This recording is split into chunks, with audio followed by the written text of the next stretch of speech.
दोस्तों, TGT special notes के online class में आप सभी का बहुत बहुत स्वागत है। आज के इस वीडियो सेशन में हम लोग पर्यायवाची के पार्ट सेकंड का अध्ययन करेंगे। इससे पहले मैंने पार्ट फर्स्ट बना रखा है, जो कि इसका लिंक डिस्क्रिप्शन बॉक्स में मैंने दे दिया है, उसको देख लीजिएगा अगर नहीं देखे हैं तो। यूपीपी पुलिस कांस्टेबल 2023-24 और अन्य आगामी परीक्षाओं की दृष्टि से महत्वपूर्ण बिंदुओं को लेकर आज हम चर्चा करेंगे। यदि आप हमारे चैनल पर नए हैं तो इसे अभी सब्सक्राइब कर बेल आइकन प्रेस करें, जिससे मेरी किसी भी लेटेस्ट वीडियो का नोटिफिकेशन आपको सबसे पहले मिल सके। चलिए स्टार्ट करते हैं।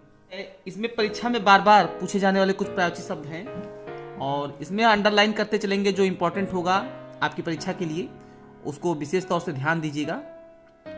पहला है पत्नी। पत्नी को हम क्या क्या कह सकते हैं? भार्या भी कहते हैं, दारा कहते हैं, सहगामिनी कहते हैं, कलत्र कहते हैं, अर्धांगिनी कहते हैं, प्राण प्रिया कहते हैं और कांता कहते हैं, वामा कहते हैं। देखिए, इसमें मैंने कई पर्यायवाची लिख दिया है, लेकिन इसमें जो इंपॉर्टेंट है, जो परीक्षा में पूछे गए हैं और पूछे जा सकते हैं, उसको ध्यान दीजिएगा। जैसे भार्या, ठीक है ना, इसको आप विशेष तौर से ध्यान दीजिएगा। दारा, सहगामिनी तो सब लोग जानते होंगे, कलत्र, अर्धांगिनी भी सब लोग जानते हो, प्राण प्रिया, कांता और वामा। एग्जाम टाइम में फ्रेंड्स जब पूछा जाता है तो ये चार जो है बहुत ही इंपॉर्टेंट बन जाते हैं और अक्सर बच्चे इसमें गलती कर बैठते हैं। तो पत्नी का जो है भार्या, दारा, कांता और वामा, इसको विशेष तौर से याद करिएगा। एक बार फिर से देख लेते हैं। पत्नी की पर्यायवाची है भार्या, दारा, सहगामिनी, कलत्र, अर्धांगिनी, प्राण प्रिया, कांता और वामा। दूसरा पर्यायवाची है हमारा पत्ता। पत्ता को हम पल्लव कहते हैं। जैसे कभी कथा होता है या पूजा पाठ होता है तो उसको कहते हैं ना, आम का पल्लव ले आए। पल्लव मतलब होता है पत्ता। तो इस तरह से आपको ये पता चल जाएगा। पर्ण मतलब भी पत्ता होता है। दल मतलब भी पत्ता होता है। पत्र, किशलय। इसमें इंपॉर्टेंट जो है किशलय याद कर लीजिए, पर्ण याद कर लीजिए और पल्लव, ये तीन चीज जो है ध्यान दीजिएगा। अगला है पवन। पवन का जो है पर्यायवाची शब्द होगा वायु, समीर, अनिल, मारुत, प्रभंजन और एक और है वात। तो इसमें आप पवन का है समीर याद कर लीजिए, मारुत याद कर लीजिए, प्रभंजन याद कर लीजिए और वायु और अनिल ये तो आप जानते हैं कि पवन का है, ठीक है ना। वायु, अनिल ये पवन का है, ये जानते हैं। इसके अलावा आप समीर, मारुत, प्रभंजन और वात ये ध्यान दीजिएगा। देखिए, अनिल जो है पवन का है और अगर अनल होता तो ये आग की पर्यायवाची बन जाती। अगला है पर्वत। पर्वत का जो है पर्यायवाची शब्द क्या होगा? शैल है, नग है, मेरु, महीधर, तुंग, अचल। तो पर्वत में शैल, नग, मेरु, महीधर, तुंग, अचल। यहां पर मेरु याद कर लीजिएगा, तुंग याद कर लीजिएगा। तो अचल से साफ साफ पता चलता है कि जो चले ना, ठीक है ना, जो चल ना सके, अर्थात जो स्थिर हो उसको कहते हैं पर्वत। तो ये हो गया आपका तुंग, मेरु, नग। इस पे तीन वर्ड जो है इस पे ध्यान दीजिएगा। अगला है पक्षी। पक्षी को द्विज बोलते हैं, बिहग बोलते हैं, खग बोलते हैं, बिहंग बोलते हैं, शकुनी बोलते हैं, शकुंत बोलते हैं। तो यहां द्विज, इसको ध्यान दीजिएगा, बार बार परीक्षा में पूछा गया है। बिहग भी याद रखिएगा। खग मतलब आप लोग जानते ही होंगे, आसान है, याद भी कर सकते हैं। और बिहंग भी है, इसको भी याद करिएगा। और शकुनी और शकुंत। तो फ्रेंड्स ये इंपॉर्टेंट है, द्विज, बिहग, बिहंग, शकुनी, शकुंत, जो कि आपको एग्जाम टाइम में याद होना चाहिए। पिता का जो है तात होता है, वालिद होता है। पिता का वैसे तात होता है, वालिद होता है। पुत्र का क्या होता है? पुत्र का तनया, आत्मजा, औरस। ये इंपॉर्टेंट है, तीनों इंपॉर्टेंट है। इसके अलावा और बेटा होता है, ठीक है ना। तो यहां लेकिन मेन जो है तनया, आत्मजा और औरस, ये पुत्र का याद रखिएगा। देखिए, तनया में अगर बड़ा की मात्रा हटा देंगे तो ये पुत्री का बन जाएगा। देखिए नीचे पुत्री का मैंने दे दिया है पर्यायवाची, देख लेते हैं। पुत्री का होता है तनय, शुता, दुहिता, आत्मजा। तो तनय, तनय मतलब पुत्री, और या पे बड़ा की मात्रा लगा तो पुत्र, तो तनय क्या है? पुत्री। श्रुता भी पुत्री को कहते हैं। दुहिता, आत्मजा, इसमें आप तनय तो याद हो जाएगा क्योंकि दो एक याद करेंगे तो दोनों काम बन जाएगा। आत्मजा में भी वही है, जा पे बड़ा की मात्रा लगा देंगे तो पुत्री हो जाएगा, और आत्म जो है ये है पुत्र का पर्यायवाची।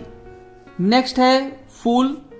फूल को हम कुसुम कहते हैं, प्रसून कहते हैं, लतांत कहते हैं, मंजरी, पुहुप, गुल। तो फूल के जो है पर्यायवाची क्या होंगे? कुसुम, प्रसून, ललांत, मंजरी, पहुप, गुल। इसमें आप याद क्या करेगा? प्रसून बहुत बार पूछा गया है, और यहां मंजरी, ठीक है ना। ये दो वर्ड जो है, दो पर्यायवाची आप हमेशा याद रखिएगा मुंह पे। फूल का पर्यायवाची फिर से ध्यान दीजिए, कुसुम, प्रसून, लतांत, मंजरी, पहुप और गुल, जिसमें आपको प्रसून और मंजरी इसको याद रखिएगा। बंदर की पर्यायवाची क्या होगी? बंदर को कपीस बोलते हैं, मरकट बोलते हैं, कीस बोलते हैं, कपीस बोलते हैं, हरी बोलते हैं। सॉरी फ्रेंड्स, यहां कपीस दो बार लिख गया है, तो यहां मरकट जो शब्द है इस पे विशेष तौर से ध्यान दीजिएगा, और कीस, ये दो पर्यायवाची आप रट लीजिएगा। कपीस आप सब लोग जानते हैं, कपीस आसान है। हरी, हरी, इस पे एक दोहा भी बना है कि हरि गए हर से मिले, हरि बैठे हरि पास, और हरि को जब हरि ना मिले तो हरि भय उदास। तो यहां पर जो हरि शब्द है, ये एक हरि का मतलब बंदर भी होता है, तो इसको याद रखिएगा। मरकट, कीस और हरि। अगला है बिजली। बिजली को चपला बोलते हैं, चंचला बोलते हैं, तड़ित बोलते हैं, दामनी, चंपा, कांचनवली। तो ये जो है बिजली का पर्यायवाची है। सारे पर्यायवाची आसान है, लेकिन इसमें तड़ित, दामनी और चपला और चंचला, ये चारों याद करिएगा, बहुत इंपॉर्टेंट है। चपला, चंचला, तड़ित, दामनी, ये बिजली के पर्यायवाची है। और इसके साथ साथ चंपा भी है, कांचनवली भी है। तो इस तरह से आप इसको याद कर लीजिएगा। फ्रेंड्स, आपको ये वीडियो इसलिए बनाया जाता है कि जिससे आपको ये रिवीजन हो सके। अगर आपको याद है तो बहुत अच्छा है, और जिसको नहीं भी याद है वो साथ में मन लगाकर यदि इसको ध्यान से वीडियो देखेगा तो उसको याद भी हो जाएगा, और परीक्षा के टाइम आप भूलिएगा नहीं। अगला है बसंत।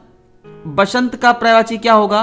बसंत को ऋतुराज बोलते हैं, ऋतुपति बोलते हैं, कुसुमाकर बोलते हैं, माधव बोलते हैं, ठीक है ना। ऋतुराज, देखिए ऋतु, जैसे देखिएगा ऋतु के साथ राज और पति जुड़ा है तो जानिएगा बसंत का पर्यायवाची है ऋतुराज, ऋतुपति।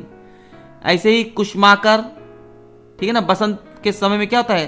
कुसुम आ जाते हैं, पुष्प आ जाते हैं पेड़ों पर, इसलिए कुसुमाकर कहा गया, माधव कहा गया। आगे है माँ। माँ का पर्यायवाची क्या है? प्रसु। माँ को प्रसु भी बोलते हैं, धात्री बोलते हैं, अंबिका बोलते हैं, जनित्री बोलते हैं, अम्मा बोलते हैं, माई बोलते हैं। अम्मा, माई, ये आप सब लोगों को याद होगा क्योंकि ये आम बोलचाल की भाषा में बोला जाता है। जनित्री भी बोला जाता है, उसको जननी भी कहा जाता है माँ को, ठीक है ना। तो यहां प्रसु याद करिएगा, धात्री याद करिएगा और अंबिका, ये तीन इंपॉर्टेंट है, इसको याद कर लीजिएगा, बाकी तो आपको याद हो जाएगा। मेंढक को दादुर बोलते हैं। मेंढक की पर्यायवाची क्या होगी? दादुर, दरदुर, भेक, चातक, मंडूक, सालू। दादुर, दरदुर बहुत इंपॉर्टेंट है, याद रखिएगा, पूछा गया है परीक्षा में कई बार। दादुर, दरदुर, चातक और मंडूक, ये भी पूछा गया है मंडूक, कि मंडूक जो है किसको कहा जाता है, या मेंढक की पर्यायवाची क्या है। तो ऑप्शन में मंडूक दिया रहेगा तो आप जान जाइएगा कि मंडूक मेंढक की पर्यायवाची है। आगे है राजा। राजा का पर्यायवाची है नृप, भूप, महीप, नरेश, भूपति, राव, भूपाल। तो यहां नृप राजा को बोलते हैं, भूप, महीप, नरेश, भूपति। तो भूप, भूपति, ठीक है ना, जमीन का पति, भूमि का पति, और भूप ये राजा को बोलते हैं। नृप भी राजा को बोलते हैं। महीप, यहां महीप याद कर लीजिएगा। नरेश, ठीक है ना, राजा को बोलते हैं। राव भी राजा की पर्यायवाची है। भूपाल भी राजा की पर्यायवाची है। अगला है रात। रात को रैन बोलते हैं। रजनी, इसका पर्यायवाची हो जाएगा रात का निशा, निशित, यामिनी, विभावरी, विभा, तमी। रैन, रजनी, निशा, निशित, यामिनी, विभावरी, विभातमी। हमारे साथ याद करिए, रैन, रजनी, निशा, निशित, यामिनी, विभावरी, विभातमी। यहाँ यामिनी बहुत इंपॉर्टेंट है, याद करिएगा। निशा बहुत इंपॉर्टेंट है, और यहां विभावरी और विभा, ये याद कर लीजिएगा। वृक्ष का पर्यायवाची क्या होता है? वृक्ष का पर्यायवाची होता है शाखी, द्रुम, बिटप, रुख, गाछ। यहां गाछ पूछा गया है। देखिए इसमें क्या होता है, जो वर्ड थोड़ा टफ होते हैं या जो लोगों की नजर में जल्दी याद नहीं होते हैं या नजर में पड़ते नहीं है, ऐसे शब्दों को पर्यायवाची में विशेष तौर से दिया जाता है। तो ऐसे शब्द को आप विशेष तरह से याद करिएगा। वृक्ष का क्या होगा? गाछ होगा, रुख होगा, बिटप होगा, द्रुम होगा और शाखी होगा। शत्रु का बैरी, रिपु, अरि। यहां बैरी को सब लोग जानते हैं, रिपु याद कर लीजिएगा, अरि याद कर लीजिए। सर्प का पर्यायवाची है अहि, भुजंग, मणिधर, फणिधर, ब्याल, उरग, द्विजी। यहां मणिधर, साम मणि धारण करते हैं इसलिए मणिधर कहा गया। फन होता है, फणिधर कहा गया। ब्याल मतलब भी फन होता है, तो ये इसको विष होता है, सॉरी ब्याल मतलब जहर या विष होता है, तो ये हो गया उरग। यहां उरग याद कर लीजिएगा, द्विजी याद कर लीजिएगा, और भुजंग जानते ही अहि याद कर लीजिएगा। भुजंग, मणिधर, फणिधर, ब्याल, ये आसानी से आपको याद हो जाएंगे। लेकिन याद थोड़ा ध्यान देने वाला कौन सा है यहाँ पर्यायवाची? अहि, उरग, द्विजी। तो ये सब किसके पर्यायवाची हैं? सर्प के। हाथी का पर्यायवाची है हस्ती, गज, करी, कुंजर, द्विरद, दंती, कुंभी, मतंग, ब्याल, द्वीप, वारण। अब यहां हाथी का पर्यायवाची पूछा जा सकता है, तो यहां कुंजर याद कर लीजिए, द्विरद याद कर लीजिए, दंती, कुंभी, मतंग, ब्याल, द्वीप, वारण। तो ये सब चीज जो है इंपॉर्टेंट है, ये सारे पर्यायवाची आपकी इंपॉर्टेंट है। अगला है हिमालय। हिमालय को हिमपति बोलते हैं, नगराज बोलते हैं, शैलेंद्र बोलते हैं, गिरिराज बोलते हैं, हिमगिरी बोलते हैं, हिमाद्री। यहाँ हिमाद्री, ठीक है ना, जहां बर्फ का पूरा जो है, आप जानते हैं पहाड़ों पे बर्फ पाई जाती है, हिम पाई जाती है, इसलिए इसको हिमाद्री भी कहा जाता है। शैलेंद्र याद कर लीजिएगा, बहुत इंपॉर्टेंट है। हिमपति, नागराज, गिरिराज, हिमगिरी, ये सब हिमालय के पर्यायवाची हैं। नेक्स्ट है तालाब। तालाब का पर्यायवाची है तड़ाग, सर, जलाशय, काशार, सरसी, पुष्कर, दह। यहां तड़ाग याद करिएगा, बहुत इंपॉर्टेंट है। सरसी है और पुष्कर, ये कई बार परीक्षा में पूछे गए हैं और पूछे जा सकते हैं आगामी परीक्षा में। तो उसके हिसाब से तालाब का जो है तड़ाग बोलते हैं, तालाब को सरसी बोलते हैं, पुष्कर बोलते हैं। इसके साथ सर, जलाशय, ये आपको याद हो जाएगा। तड़ाग, सरसी, पुष्कर और दह भी याद कर लीजिएगा, दह। अगला है गणेश। गणेश को विनायक बोलते हैं, एक दंत, गणाधि, लंबोदर। ये बचपन से आप लोग जब कक्षा 6-7 में पढ़ते होंगे तब से आपको ये पर्यायवाची में गणेश का जो है पर्यायवाची याद कराया गया होगा, विनायक, एक दंत, गणाधि, लंबोदर। तो ये आपको आसानी से याद हो जाएगा। गंगा की क्या पर्यायवाची होगी? गंगा को भागीरथी बोलते हैं, क्योंकि भागीरथी ने गंगा को धरती पर लाने का उनको श्रेय जाता है, इसलिए गंगा को भागीरथी बोलते हैं। जाह्नवी, ये बहुत इंपॉर्टेंट है फ्रेंड्स, इसको याद रखिएगा। जाह्नवी किसको कहते हैं? तो जाह्नवी जो है ये गंगा को कहते हैं। गंगा का पर्यायवाची है सुरसरी, ठीक है ना, अर्थात सुरसरी मतलब होता है देवों की जो है नदी। देवशरी, मंदाकिनी, अलकनंदा, विष्णुपदी, त्रिपथगा, ठीक है ना। तो ये सारे इंपॉर्टेंट हैं इसमें, इसलिए सबको याद कर लीजिएगा। सुरसरी, देवशरी, मंदाकिनी, अलकनंदा, विष्णुपदी और त्रिपथगा। फ्रेंड्स, बड़ी मेहनत से ये वीडियो बनाया जाता है आप लोगों के लिए, और इसके बाद हम पर्यायवाची में हम लोग इसका बहुविकल्पीय भी इसका थर्ड पार्ट में देखेंगे। और आई होप आपको ये वीडियो अच्छी लगी होगी। Thanks for watching my video.